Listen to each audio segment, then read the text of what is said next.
do capítulo 12, apenas o verso 2. Vai ser o foco da nossa exposição de hoje. O nosso tema é a renovação do entendimento. Por que essa necessidade? Porque precisamos renovar o nosso entendimento. Quais são as consequências disso? E o meio, né? De que forma nós podemos renovar o nosso entendimento. Então, Romanos 12, verso 2 diz, eu vou ler aqui na nova versão Almeida atualizada, a NAA. Vai estar um pouco diferente da sua, mas os princípios e a palavra aqui é a mesma. E não vivam conforme os padrões desse mundo, mas deixem que Deus os transforme pela renovação da mente, para que possam experimentar, aqui vem a consequência dessa renovação da mente. Qual é a boa, agradável e perfeita vontade de Deus. Ó Pai, nós acabamos de ler a Tua palavra, lemos apenas um versículo, Senhor. Tão rico e poderoso esse versículo, Pai, que nós podemos passar aqui o resto do ano falando sobre ele, pregando sobre ele. Vamos estar aqui, Senhor, alguns minutos para expor a Tua palavra.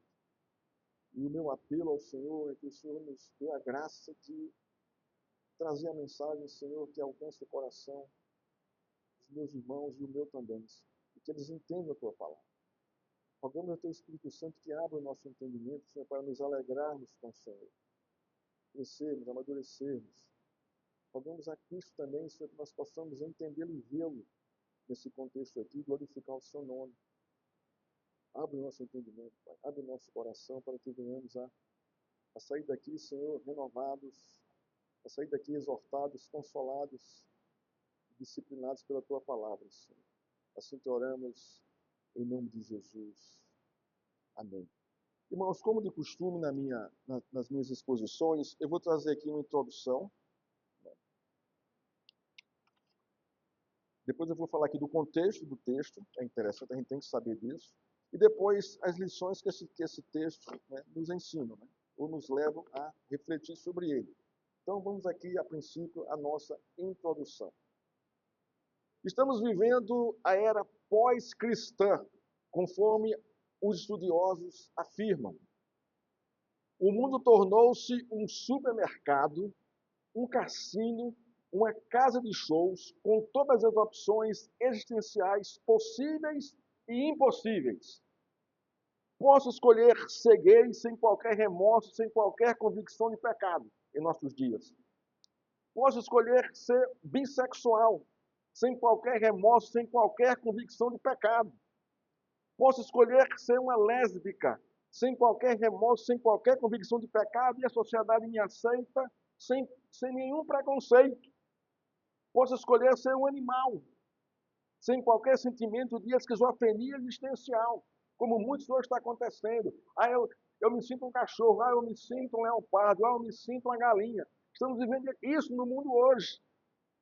Posso ser um vigarista, um ladrão, um corrupto, safado, numa boa, sem qualquer peso da consciência do que eu sou. Posso ser tudo ou ser nada ao mesmo tempo, sem qualquer sentimento de anomalia e reprovação da sociedade. Esse é o nosso mundo hoje. O mundo em que vivemos. E com relação à igreja, irmão? Aqui a questão não é só a igreja, ou não é só o mundo, mas também a igreja. Paulo, no contexto aqui, escreve para a igreja de Roma. Exorta os seus irmãos, aos membros da igreja, para que renovem as suas mentes. Em Cristo, pela palavra. Então, há também no contexto da carta uma luta tremenda da igreja contra a realidade do contexto de então, da sociedade romana da época, que não era diferente da de hoje. Com relação à igreja, posso ser um crente sem qualquer compromisso com Jesus e sem qualquer remorso, sem qualquer convicção de pecado. Isso acontece nos nossos dias hoje. Posso ser um crente que mente, que transa com a namorada, que sonega imposto, que passa a perna no irmão, que engana os pais, sem qualquer remorso, sem qualquer convicção de pecado. É triste isso, mas é uma realidade hoje no nosso meio. O mundo adentrou a igreja. A igreja aceitou isso muito facilmente, irmão. Posso ser um pastor ateu, materialista, que prega bem, que tem carisma, mas que não crê na suficiência das Escrituras, não crê na crucificação de Cristo, não crê em sua ressurreição, crê apenas que Cristo era um profeta, sem qualquer remorso, sem qualquer peso ou convicção de pecado. É o que nós estamos vendo hoje no mundo. Pastores profissionais, ou coach, como são chamados hoje em nosso contexto. Posso ser um pastor triunfalista, materialista, quer a todo custo, quer dinheiro, quer associados, quer patrocinadores, quer ajudadores para manter o seu império para a glória de Deus, sem qualquer remorso, sem qualquer convicção de pecado. Olha essas igrejas imensas para onde nós temos hoje no nosso contexto. Que sugam os irmãos a todo custo, que tiram tudo que é deles, prometendo o céu na terra. Tudo isso nunca vai acontecer. Posso ser um pastor que engana as suas ovelhas, que todos os seus atos de moralidade têm uma justificativa bíblica, sem qualquer remorso, sem qualquer convicção de pecado. No mundo e na igreja de hoje, posso ser qualquer coisa e todas as coisas ao mesmo tempo, sem qualquer confusão existencial, sem qualquer remorso, arrependimento ou convicção de pecado. Irmãos, esse é o contexto que nós vivemos hoje. É triste demais. Não são todos. Existe um remanescente que é fiel, que se dirige ao Senhor, que confia no Senhor, que testemunha com muita graça o Evangelho de Cristo. Muitos crentes estão conformados com o mundo, na temperatura dele, na dinâmica desta era, na onda do príncipe deste mundo, no modelo e no molejo e na ginga do capeta, vivendo do jeito que o diabo gosta, sem qualquer convicção de pecado, sem qualquer remorso ou arrependimento. O mundo adentrou na igreja de tal forma, irmãos, que a luta maior é de dentro para fora, é aqui dentro da igreja. Um evangelho liberal, um liberalismo teológico, você pode fazer qualquer coisa, pastores gays, pastoras agora também públicos. É umas palavras assim que você tem que estar muito firme no Senhor para fazer uma leitura bíblica dos fatos aí e filtrar tudo isso e dizer, não quero, não aceito isso, eu não me conformo com isso, eu não posso me moldar aos conceitos, aos valores desse mundo, não. O grito de Paulo para a igreja da sua geração foi: rogo-vos, pois, irmãos, pelas misericórdias de Deus, que apresenteis o vosso corpo. Porque o pecado tem a ver com o corpo. E ali, naquele contexto de Paulo, havia muita imoralidade, né? Muita sexualidade, muita mistura, muita prostituição. Um sacrifício vivo e santo e agradável a Deus, que é o vosso culto racional, da mente, do entendimento da palavra, de quem é Deus, seus princípios. E não vos conformeis, aqui vem outra exortação. Não só apresentar o corpo como sacrifício vivo, mas também não se conformar com este século, mas transformai-vos, você se transforma. Você não vai transformar o mundo, mas você se autotransforma. Por onde? Por meio da renovação da vossa mente, para que experimenteis qual seja a boa e agradável e perfeita vontade de Deus. Por quê? Porque a vontade do mundo não é boa, não é agradável e não é perfeita.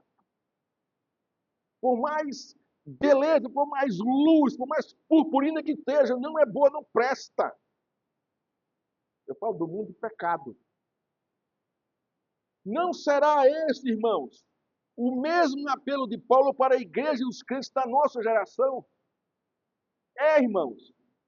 A palavra de Deus, ela é viva e eficaz. Isso aqui foi há quase ou mais de 2.000 anos atrás, no primeiro século. da era cristã. Nós estamos no século 21, 20 séculos atrás.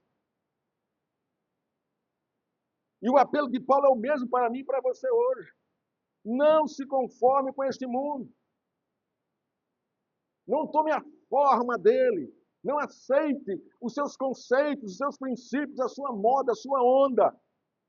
Principalmente quem é jovem.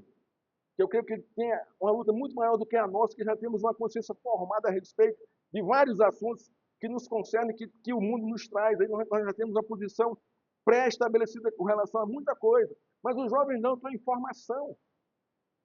Então é muito fácil fazer a cabeça deles, como o mundo faz. Eu lembro que na minha época de universidade, nossa, irmão, eu nunca tive uma vida tão louca, tão maluca, como na minha época de universidade. A minha época de colégio, primeiro, segundo grau, foi ótima. Foi porque eu estava em casa e tinha meus pais ali, ó. Quando eu passei da universidade e fui morar noutra cidade, aqueles valores que eu trouxe foram sendo carcomidos aos poucos. Não foi assim um dia para a noite eu virei maluco. Não, foram sendo comidos aos pouquinhos. Pela força, pelos conceitos que estavam ali me cercando, uma liberdade que eles gritavam e proclamavam, que não existia. Nunca existiu. Porque assim é o mundo. Irmão. Ele prega uma coisa que ele sabe que é mentira, sabe que é falsa, que ele quer a sua desgraça, ele quer a sua morte. O príncipe desse mundo, irmão, é quem comanda esses conceitos. É quem determina essas coisas. Contexto do nosso texto. O livro de Romanos foi escrito pelo apóstolo Paulo em Corinto, provavelmente no ano 58 do primeiro século da era cristã. Foi escrito a uma igreja que ele não fundou. Seu objetivo era buscar o apoio dessa igreja de Roma para ir até a Espanha para pregar o evangelho. Então Paulo faz ali uma obra teológica tremenda. Nessa carta ele revela e expõe a teologia cristã de modo profundo e real. Jesus Cristo é o centro da sua exposição, como Deus soberano, salvador, gracioso, justificador, mediador, redentor dos judeus e gentios e aquele que julgará todos os povos. A realidade dos crentes de Roma em relação aos desafios para ser um cristão fiel não era diferente da igreja de hoje. Era uma sociedade completamente depravada. Quem assistiu aquele filme do Gladiador, você percebe ali muita coisa. E por quê? Porque eles vão pesquisar, né, os autores, né, os produtores ali, pesquisam o contexto histórico para poder montar ali o seu tema do filme. E eles trazem muita coisa da sociedade romana como era. A sociedade vivia de pão e circo. O tempo todo. Pão e circo. Era essa linguagem. E todo mundo estava ali em Roma, né, e se deliciava com isso. Pecado. O tema central do livro é a justificação pela fé em Jesus. O justo viverá por fé. Mas que fé é essa? Que o justo viverá por ela. Fé nas Escrituras, irmãos, é confiança nas promessas de Deus. Não é um passo no escuro. Não é um tiro no vazio. Não é viver com a cabeça do mundo da lua. Não. Fé é você entender as Escrituras, é você conhecer as promessas de Deus e confiar nele, na pessoa dele, no que ele prometeu. Isso é fé, a fé bíblica. Então, o justo, aquele que Deus justificou, vive na confiança em Deus, depositada nele, em Cristo Jesus. No capítulo 12 de Romanos, Paulo dá um grito, um berro, trazendo para a centralidade da vida o culto a Deus e de como deve ser o comportamento dos crentes no mundo. Primeiro, sacrifiquem seu corpo como culto agradável a Deus. Não se prostituam. Culpa aqui tem a ver com isso. Mas ofereçam o seu culto a serviço a Deus, como instrumento de serviço a Deus. O segundo ponto, não se conforme com o que está ao seu redor, mas renove a sua mente. Pense diferente. Pense o contrário do que está aí fora. Para que você possa provar qual seja a boa e agradável e perfeita vontade de Deus. Mas a pergunta é, como é que eu vou renovar a minha mente? Como isso é possível, Paulo? Como isso é possível, Senhor? Nós vimos aqui, quando nós vemos aqui a Constituição Escocesa de 1560, né, a causa das boas obras. Qual é a causa principal? A regeneração humana. Todo regenerado em Cristo, por Cristo, teve a mente renovada. As coisas velhas ficaram para trás. Tudo se fez novo. Então nós começamos a perceber que essa renovação da mente é para a igreja, é para os eleitos, é para os salvos. A possibilidade é real de nós termos a mente renovada, porque nós somos regenerados em Cristo e o Espírito Santo habita em nós. Mas como é isso na prática? Como é que eu vou saber ou entender que eu estou com a mente renovada? Eu não estou pensando como o mundo pensa. E não só há um meio. Conhecendo a palavra de Deus, os conceitos de Deus, a cosmovisão bíblica, os princípios do reino de Deus. Fomos chamados para viver o reino de Deus. Deus nos transportou do império das trevas, do mundo, para onde? Para o seu reino. Nós hoje fazemos parte do reino de Deus. Há um rei soberano e nós somos seus servos. Nós estamos nesse conceito aqui. Estamos debaixo da sua autoridade, vivendo o reino de Deus. Debaixo da sua soberana, ou da sua soberania, ou do seu soberano poder. Então, irmãos, conforme aqui o texto, né, nós vamos responder como não ser conformado com este mundo. Primeiro ponto. Para o crente não ser conformado com este mundo, é necessário entender a pecaminosidade da natureza humana. É preciso entender o pecado e a pecaminosidade que habita a nossa natureza, para não ir com ela, para não se deixar levar por ela, mas para enfrentá-la, para combatê-la, para dizer não ao pecado. Então vamos lá, vamos seguir aqui. Em Romanos 12:2, há duas palavras-chave, século, ou era, e o verbo conformar, ou se conformar, que significa moldar a mente ao caráter do outro. Olha só. Então, o que é que Paulo está dizendo aqui? Então, nós podemos entender Romanos 12:2 da seguinte maneira. Não deixe que essa era, a que nós estamos vivendo, na qual você vive, molde a sua mente ao esquema de pensamento e comportamento dela. Então, isso aqui é a exortação de Paulo. Não deixe que isso aconteça. Não se molde, ou não molde a sua mente ao esquema de pensamento e comportamento ditado por ela. Irmãos, como é que o mundo ele vai dita os seus conceitos? Ele forma a nossa mente. Filme, série, televisão, música, TikTok, WhatsApp. Tudo isso que o mundo produz é muito bom, mas ele vai usar isso como arma para moldar a sua mente. E fazer com que as coisas que são obscenas se tornem normais.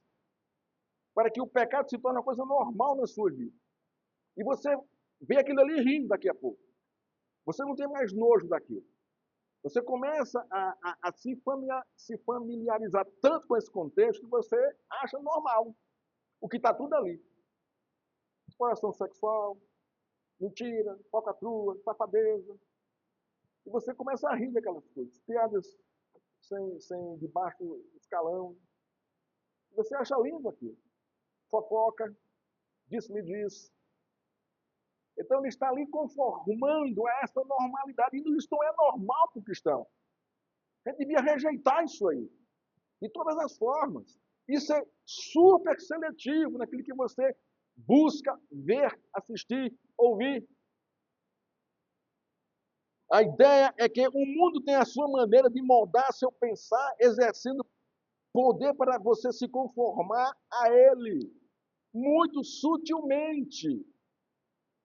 O problema é que o homem já nasce com o molde do mundo.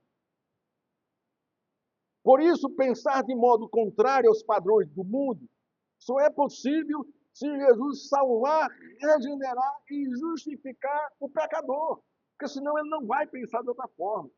Paulo escreve para a igreja, para os crentes regenerados. Perguntamos aos crentes: estamos pensando como o mundo pensa? Estamos agindo como o mundo age? Estamos vivendo dos maus costumes do mundo, da nossa cultura? Estamos crendo no que o mundo crê? Porque o mundo crê em quê? O mundo crê em tudo menos em Deus, menos em Cristo. Essa é a realidade. Estamos fazendo a escolha que o mundo faz por nós. Estamos vendo os fatos pela ótica que o mundo vê, não pelo modo que a Bíblia nos mostra para ver. Estamos julgando os fatos como o mundo julga. Estamos na busca desenfreada pelo que o mundo busca. Fama, riqueza, prazer, poder. Isso dentro da igreja, isso. Isso é para mim e para você. Estamos adorando o que o mundo adora. Irmãos, o que é que o mundo adora? Quem é o Deus do mundo? O homem. Você adora a si mesmo? Preste atenção. Esse é o nosso desafio. Nós não podemos ser os nossos próprios adoradores. Aí eu mereço. Aí eu mereço. Aí isso é para mim, eu mereço. Tal. Você está se adorando. Eu mereço férias, eu mereço relaxar, eu mereço fazer isso. Então, tudo você merece. Você está se adorando aí. Quando na realidade, vão, isso não faz parte da boa, perfeita e agradável vontade de Deus para mim e para a sua vida. Estamos usando o mesmo palavreado que o mundo usa. Palavras palavrões, palavras obscenas. Ficamos de ressaca, como o mundo fica muitas vezes. Tem uma cervejinha aqui, uma cervejinha lá, tá? Feriado, tá pra praia, tá muito calor aí. Estamos nos vestindo como o mundo dita a moda. Aqui eu falo para as mulheres também, aqui também para as mulheres. Andando com uma sensualidade exposta, como está aí, o conceito é esse. Quanto mais sensual a mulher aparecer, mais poderosa ela é. Isso é falso, irmão. Isso é mentira do diabo, isso aí. Ou você se veste com moderação, com bom senso. E os homens também agora, né? Tudo muito famoso, os braços dessa pessoa, as pernas dessa pessoa, tudo lá. Estamos explorando o nosso corpo como o mundo explora. Irmãos, eu espero que não. Nenhum desses fatos que coloquei aqui, eu espero que a igreja não esteja envolvida com isso, em hipótese alguma. A primeira fase de Romanos 12:2 é uma advertência à igreja contra a maneira do mundo pensar e agir. A questão de Romanos 12:2 não é eu não fumo, eu não bebo. Isso é raso demais, muito raso. A questão central de Paulo ou do texto não seja governado pelo mundo. Paulo está preocupado com quem está governando sua mente e seu coração e moldando a sua vida. Ora, se eu digo que Jesus é Senhor, é o meu Senhor e meu Salvador, olha o que eu estou dizendo, olha o que eu estou afirmando. Ele é meu Senhor e meu Salvador. Se Ele é meu Senhor, eu estou subjugado ao seu senhorio e não ao senhorio do mundo. Isso para a igreja, para os crentes. Então, a preocupação de Paulo aqui, irmãos, e a preocupação aqui de Romanos 12:2 é essa. Quem está governando sua mente e coração e moldando o seu modo de vida? Ele deixa claro que a maneira correta de pensar biblicamente é quem vai produzir a maneira correta de você se comportar diante do mundo, é que vai renovar a sua mente. A igreja e o crente fiel ao Senhor devem bater de frente com as ideologias do mundo, revelando que Jesus é quem está moldando a nossa maneira de pensar e de agir por meio da sua palavra. Esse é o ponto aqui. A chamada de Paulo é para isso. Uma característica triste, nociva e maligna do pecado é não reconhecer quão sério, destrutivo, alienante e enganoso ele é. Tratá-lo como erro, desvio de caráter, lapso, deslize, é justamente como o mundo quer que você trate o pecado. Não, foi um desvio de caráter. Não, foi um lapso. Não tem nada disso, irmão. Você pecou. Pecado, irmãos, tem que ser tratado como pecado. É como está aqui na nossa primeira tema aqui, o nosso primeiro ponto aqui. É necessário entender a pecaminosidade da natureza humana para entender que nós devemos renovar nossa mente em Cristo Jesus. Hebreus 12:2 nos diz: pois se a palavra falada pelos anjos permaneceu firme, e toda transgressão ou pecado e desobediência recebeu justa retribuição. Nos conformamos com o mundo porque nossa mente ainda não se conformou à mente de Cristo. E o quanto Deus considera o pecado nocivo. A gente, às vezes, não entende isso. Destrutivo e mortal. Para Deus, o pecado é nocivo, destrutivo e mortal. O salário do pecado é a morte. Então, nós mentimos, enganamos, roubamos, passamos a perna nos irmãos, nos outros. Tiramos vantagem em tudo, adulteramos, casamos, descasamos, casamos, descasamos, frequentamos os motéis de luxo, e tudo isso sem a menor convicção de pecado. Assim cultuamos as nossas transgressões. Isso é o nosso contexto hoje. E olha, irmão, é triste dizer isso. Pastores casados 3 vezes. Casa separa, casa. É inconcebível isso. Eu estava ouvindo o testemunho de um pastor, ele contando que ele fez o casamento desse casal, e com 3 meses depois o casal passou precisando de aconselhamento para casar. Tudo bem. Eles foram lá.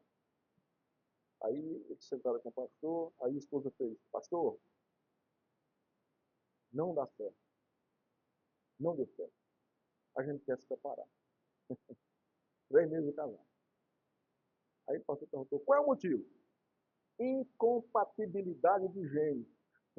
Olha o motivo, irmão. Não dá, pastor. Não dá. A gente quer se separar.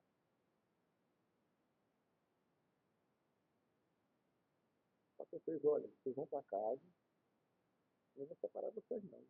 Isso não é motivo para separar casamento, não, para separar o casamento de vocês. Vocês têm que amadurecer. Tem que amadurecer. Porque incompatibilidade de gênero vai ter a vida inteira. Casado ou não casado. Não interessa isso. Você casou para só a morte separa. Olha o motivo, né? A palavra transgressão significa cruzar o limite proibido, rebelião. Adão cruzou o limite proibido e teve a justa retribuição. Está lá em Gênesis 3:6. Outra palavra para pecado é iniquidade, significa perversão, depravação. Então, nós temos aqui transgressão, tudo na Bíblia, palavras bíblicas que sinônimo de pecado. Transgressão, iniquidade, que é perversão ou depravação. Mateus capítulo 13, verso 41. Mandará o Filho do Homem os seus anjos e eles ajuntarão do seu reino todos os que servem de tropeço e os que praticam iniquidade. Isso aqui está separando os santos e os iníquos. Mateus capítulo 23, verso 28. Assim também vós, exteriormente, pareceis justos, aqui falando para fariseus, aos homens, mas por dentro estáis cheios de hipocrisia e de iniquidade. Então, irmãos, não tente aparentar para Deus santidade. Isso você está se auto-enganando. Deus conhece o seu coração. Ele vai dizer: você, exteriormente, parece justo aos homens, mas lá dentro você é hipócrita e cheio de iniquidade. Mateus capítulo 24, 12. Esse aqui é os nossos dias, assim, claramente esse verso aqui. E, por se multiplicar a iniquidade, o amor de muitos esfriará. Mas que amor é esse? O amor a Deus. Não é o amor aos outros, não. É o amor bíblico a Deus. A devoção, o temor, o respeito, a submissão, a adoração, de coração cheio. A iniquidade vai se multiplicar. Sabe? O abandono de Deus. O abandono a Deus. Esse é o questão. Tem alguém lá fora, alguém pode atender? Obrigado. A natureza pecadora deixou todos em um deplorável estado de miséria diante de Deus. A gente precisa reconhecer isso. Olha o que Romanos diz. Romanos 3, 10 a 18. Como está escrito, não há um justo sequer, nem sequer um. Não há quem entenda, não há quem busque a Deus. Todos se extraviaram, juntamente se fizeram inúteis. Não há quem faça o bem, não há nenhum só. Sua garganta é um sepulcro aberto. Olha só.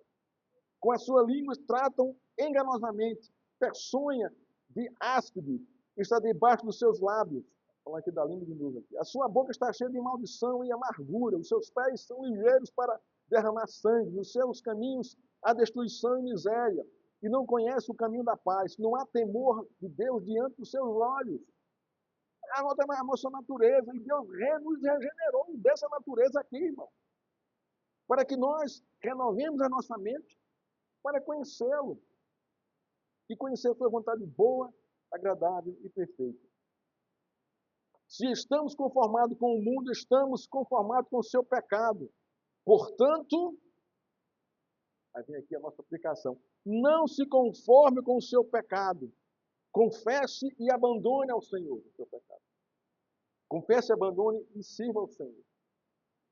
Mas essa consciência, irmãos, do que o pecado é destruidor, nós temos que ter na nossa cabeça. Para poder entendermos as coisas e renovar a nossa mente. Não, eu não quero saber de pecado, eu rejeito isso, eu não quero. Isso não estou dizendo que você não vai pecar. Você pode professar cair? Pode. Mas você não vai escolher pecar. Você vai dizer não, ele não vai me dominar.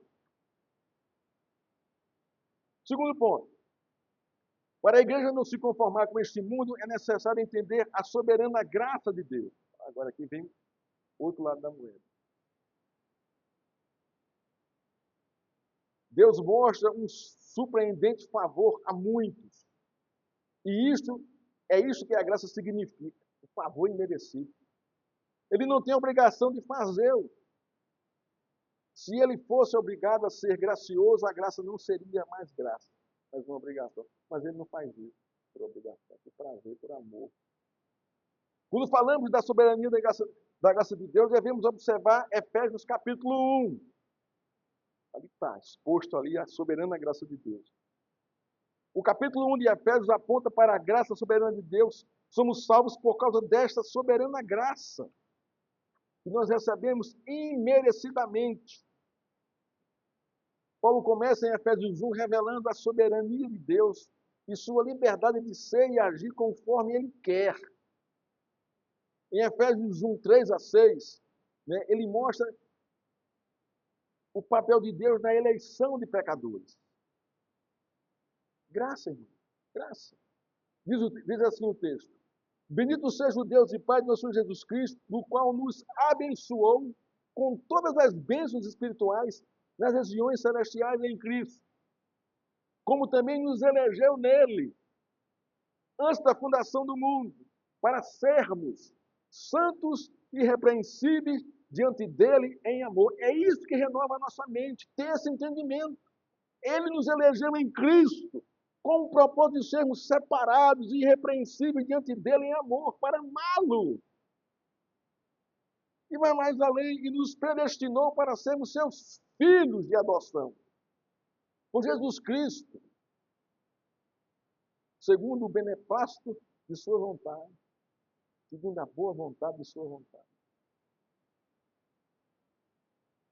Se estes versos são são uma das mais fortes expressões da soberana graça de Deus nas Escrituras, pois nos ensinam que as bênçãos da salvação são segundo o beneplácito da boa vontade de Deus e nada mais. Irmão, é isso que nos enche, que nos faz com que nós renovemos a nossa mente. Beneplácito é o ato da boa vontade de Deus. Seus atos são santos, perfeitos e justos sobre a nossa vida. Então, Efésios, ele começa revelando o papel da eleição de Deus e o propósito de Deus na nossa eleição. Fomos eleitos. Isso faz com que a nossa mente se renove em Deus por meio dos seus propósitos revelados na sua eleição. Efésios 1, 7 e 8, o papel de Jesus na redenção, na nossa redenção. Essa realidade, esses fatos, irmãos, devem renovar a nossa mente. Ora, eu fui eleito, mas eu não merecia. Eu recebi a graça, mas eu não merecia isso. Foi um presente dado, sem que eu merecesse. Ele me elegeu, me predestinou para ser santo e reconhecido em amor diante dele. Então eu estou diante de Deus. Eu tenho acesso à sua presença, eu tenho acesso à sua face em Cristo Jesus. Isso renova a nossa mente. O pecado não me domina mais. Não me domina mais. Efésios também revela, irmãos, o papel de Jesus na redenção. E isso faz com que nós moldemos a nossa mente, né, a Cristo, ao seu sacrifício, à sua vida, ao seu propósito, à sua vontade. Efésios 1, 7 e 8. Em quem temos a redenção pelo seu sangue. A redenção dos nossos delitos e pecados segundo a riqueza da sua graça. Ora, a redenção pelo seu sangue, está falando do quê?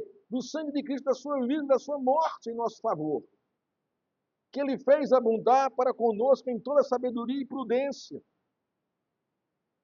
Sabedoria e prudência. Renovação da nossa mente. O que Jesus fez por meio, o que Deus fez por meio de Jesus foi redimir o seu povo eleito, o que também flui da soberana graça imerecida de Deus sobre nós. Redenção, irmãos, é um termo comercial que significa comprar um escravo no mercado para que ele possa ser libertado do jugo da escravidão. É isso que significa a palavra redenção. Jesus nos comprou, pagou um preço pela minha e pela sua vida. E qual foi esse preço? Aí Pedro vai revelar qual foi esse preço. 1 Pedro 1, 18 e 19. Sabendo que não foi com coisas corruptíveis como prata ou ouro, que fosses resgatados ou redimidos da vossa vã maneira de viver, que por tradição recebeste dos vossos pais, mas com o precioso sangue, como de um cordeiro sem defeito e sem mancha, o sangue de Cristo. Irmão, será que isso não renova a nossa mente? Éramos escravos do pecado, amaldiçoados, filhos da ira, filhos do diabo. Nada em nós agradava a Deus.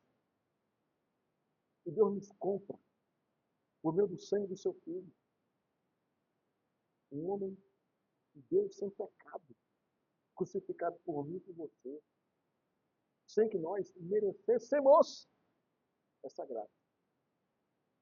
Para que vivêssemos agora no seu reino, desfrutando da sua vontade, conhecendo a sua vontade, da sua palavra, e nos alegrando com ele, livres da escravidão, do pecado, da morte eterna. Talvez a gente não saiba ainda o que é isso. A pessoa não caiu com relação a isso.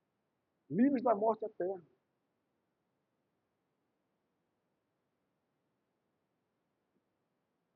Efésios continua. Também revela o papel do Espírito Santo com relação à nossa salvação, à nossa redenção.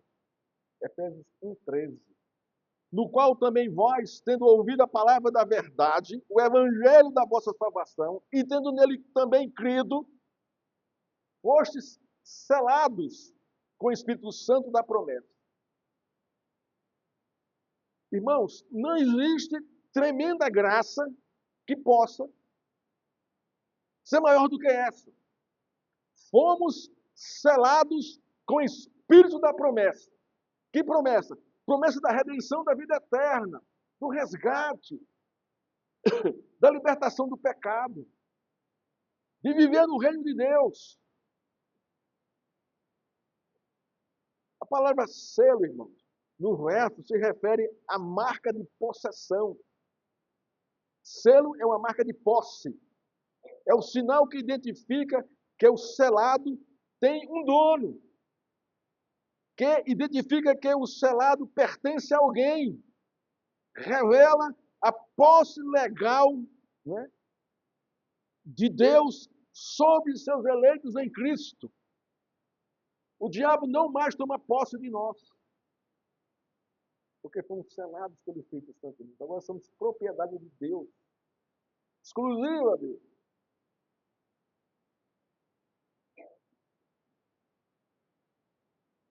A graça de Deus revelada à igreja é Deus chamando o pecador morto em seus delitos e pecados, conforme Efésios 2:1, para uma nova vida regenerada e uma nova mente.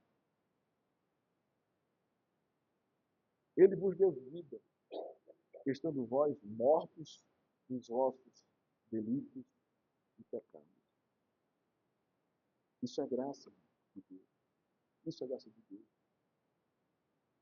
Isso é a renovação da nossa mente, ter esse conhecimento, ter esse entendimento, isso vai renovar a nossa mente para amarmos e servirmos a Deus e provarmos a sua boa, perfeita e agradável vontade. Terceiro ponto, para encerrar a nossa exposição. Para a igreja não se conformar com esse mundo, é necessário entender a suficiência da Escritura. Vivemos uma crise hoje, irmãos, muito grande com relação à Escritura, com relação à Bíblia. Há um combate hoje muito grande com relação à Escritura. É ultrapassada, precisa ser reinterpretada, precisa ser melhor explicada, precisa ser melhor traduzida, porque isso é um livro de mais de 2 anos atrás, muita coisa aqui já é obsoleta, não vale mais a pena. Então, esse é o conceito hoje, né, no mundo que nós estamos vivendo, e em muitas igrejas. Em muitas igrejas. Se relativizou o absoluto da palavra de Deus.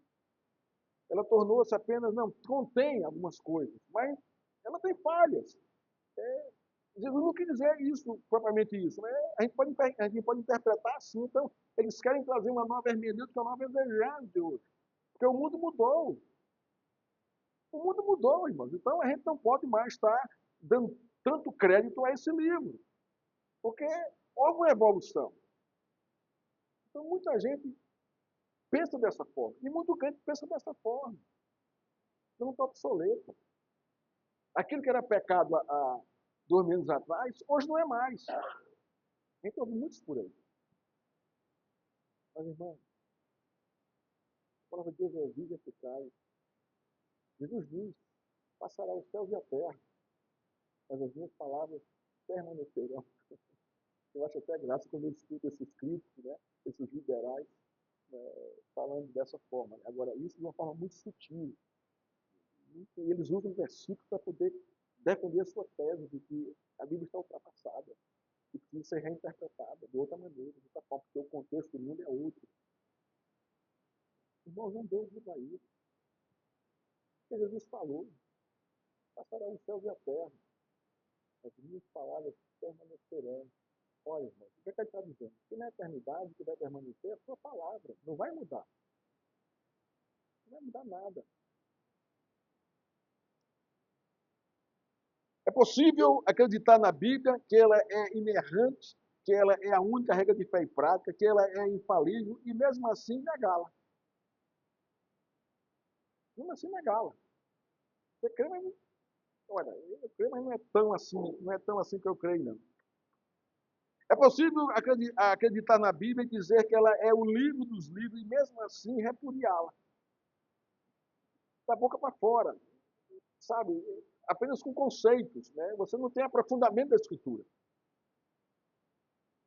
É possível crer no contexto histórico das Escrituras e mesmo assim negá-lo. Não, isso é muito atrás. A coisa mudou. É possível crer em seus personagens, mesmo assim não levá-los a sério. Jesus não, era um homem sábio, era um profeta.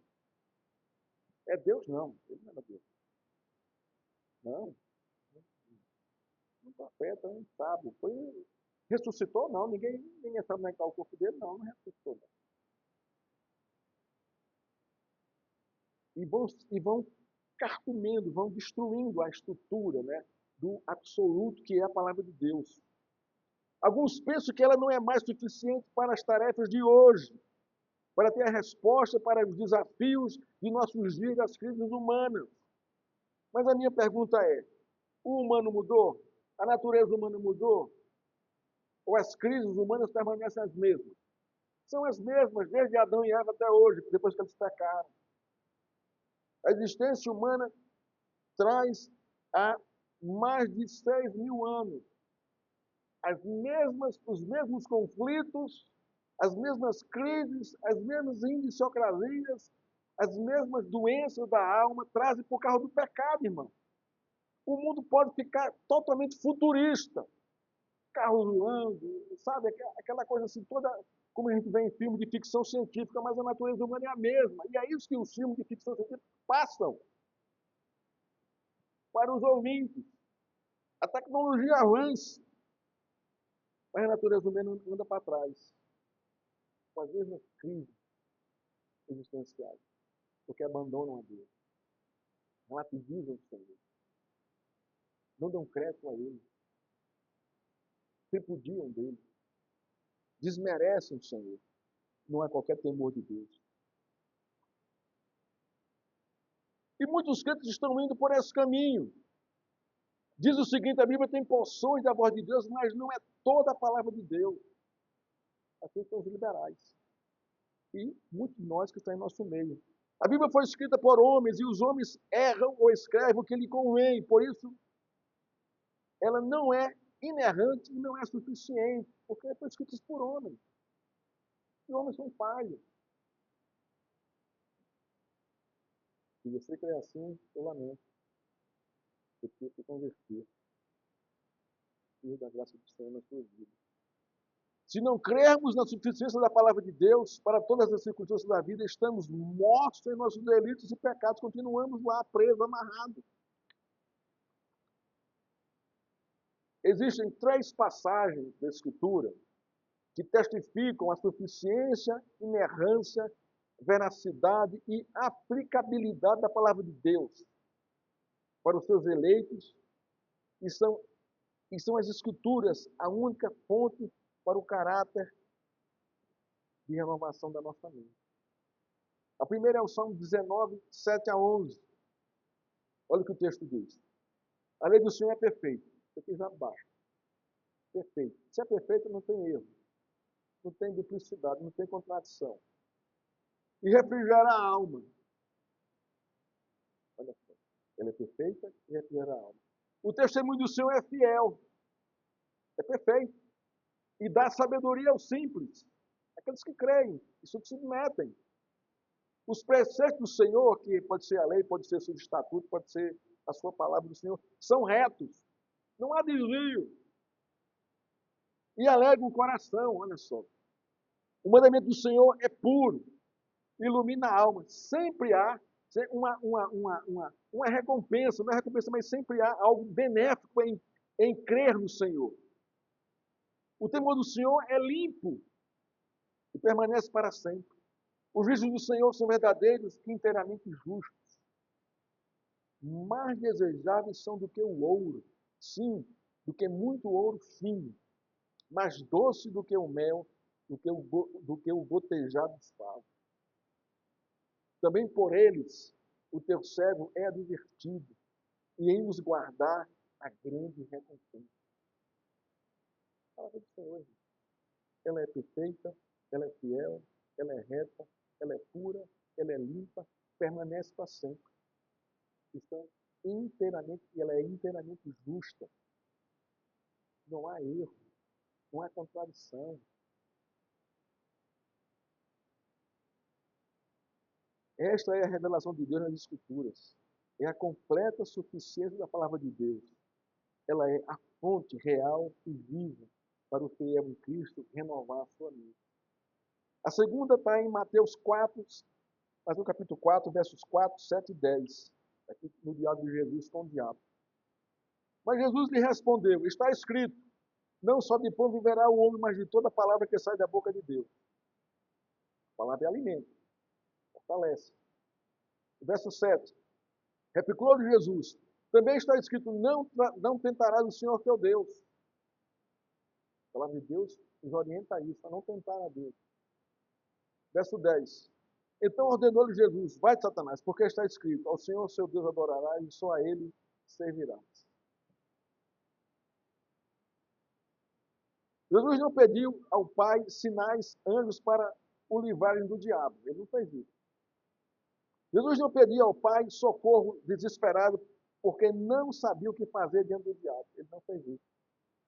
Jesus não usou de filosofias para responder ao diabo ou para repreender. Jesus não pediu ao Pai que mandasse Satanás calar na boca. Também não fez isso. Jesus não pediu ao Pai que desse um basta nas insinuações do diabo. Ele também não fez isso. Ele não recorreu a um curso de autoajuda para poder confrontar o diabo. Ele não recorreu aos exorcistas para que isso mandasse o diabo embora. Ele não recorreu a nenhuma corrente de oração forte. Ele não recorreu a nenhum santo para que o diabo fosse embora. Ele creu na suficiência, inerrância e aplicabilidade da palavra do Pai, que está escrito. Renovação da nossa mente, está escrito, a palavra de Deus. É nesse contexto que ele nos ensina uma lição extraordinária. Sua mente e coração estavam cheios e governados pela palavra de Deus. A mente de Cristo era a mente de Deus. E a nossa mente deve ser a mente de Cristo, renovada. E o terceiro e último texto, irmãos, que fala da suficiência, inerrância e aplicabilidade da palavra de Deus, está em 2 Timóteo 3, 14 e 17. Tu, porém, permanece naquilo que aprendeste. Que Paulo falando para o seu discípulo, Timóteo, na sua segunda carta. E de que foste inteirado, sabendo que o tens aprendido. E que desde a infância sabeis as sagradas letras, que podem te fazer sábio para a salvação pela que há em Cristo Jesus. Ele vai aqui o verso 16 que nos interessa aqui. Mas aqui ele está orientando Timóteo a ter a mente presa, renovada pela palavra de Deus, pelas Sagradas Escrituras. Mas por que isso, Timóteo? Presta atenção, Timóteo. Toda a Escritura é divinamente inspirada e proveitosa para ensinar, repreender, corrigir, para instruir na justiça, para que o homem que aproveita da palavra de Deus, que é ensinado, que é repreendido, que é corrigido, que é instruído na justiça de Deus, seja perfeito e perfeitamente preparado para toda boa obra. Isso está tremendo. Olha o poder da Escritura. Como é que eu renovo minha mente? Conhecendo as Escrituras. Não tem outra maneira. De outra maneira. Como é que eu provo a boa, perfeita e agradável vontade de Deus? Conhecendo as Escrituras. Está tudo ali revelado. Agora, qual o contexto que Timóteo estava vivendo, irmão? Que semelhança há entre a realidade de Timóteo e a que vivemos hoje na igreja? Como ele enfrentaria esse contexto dentro da igreja no dia de hoje? Quando lemos o capítulo 3 de 2 Timóteo, essas são algumas perguntas que devemos fazer ao texto. Timóteo estava vivendo uma realidade desafiadora e extremamente difícil. 2 Timóteo 3, de 1 a 5. Olha aqui a realidade de Timóteo. Sabe, porém, isto, que nos últimos dias sobrevirão tempos penosos que nós estamos vivendo hoje. Pois os homens serão amantes de si mesmos, não é como hoje, gananciosos, presunçosos, soberbos, blasfêmios, desobedientes a seus pais, ingratos e ímpios. Então, retrata a nossa realidade hoje. Sem afeição natural, implacáveis, caluniadores, incontinentes, cruéis, inimigos do bem, traidores, atrevidos, orgulhosos, mais amigos dos deleites do que de Deus, tendo aparência de piedade, mas negando-lhes o poder, afaste-te também destes, foge destes, Timóteo. Então, o contexto em que ele vivia era secular, violento, agressivo e mundano, como os nossos dias. A semelhança dos nossos dias, né? Como diz Timóteo, são os mesmos. O mundo dita as regras, faz a cabeça das pessoas, diz como elas devem pensar e viver. O mundo molda como devemos nos comportar. Paulo diz, olha, Timóteo, isso está acontecendo, mas não se submeta. Ele enfrenta, Timóteo, os desafios, crendo na suficiência da palavra de Deus. Tu, porém, Timóteo, permanece naquilo que aprendeste, e de que foste inteirado, sabendo que de quem tens aprendido. Assim você renova sua mente. Assim você renova sua mente. Toda a Escritura é divinamente inspirada, proveitosa, para ensinar, para repreender, para corrigir, para instruir. Nós necessitamos disso aqui na nossa vida, para que a nossa mente seja renovada, conforme tem feito a palavra de Deus. Qual é o propósito disso tudo, irmãos? Para que o homem de Deus, para que eu e você sejamos perfeitos e perfeitamente preparados para toda boa obra. Qual é a boa obra? A proclamação do Evangelho de Cristo por meio do testemunho da nossa vida, por meio da renovação da nossa mente. Somos transformados e testemunhamos. Conclusão da nossa exposição, irmão.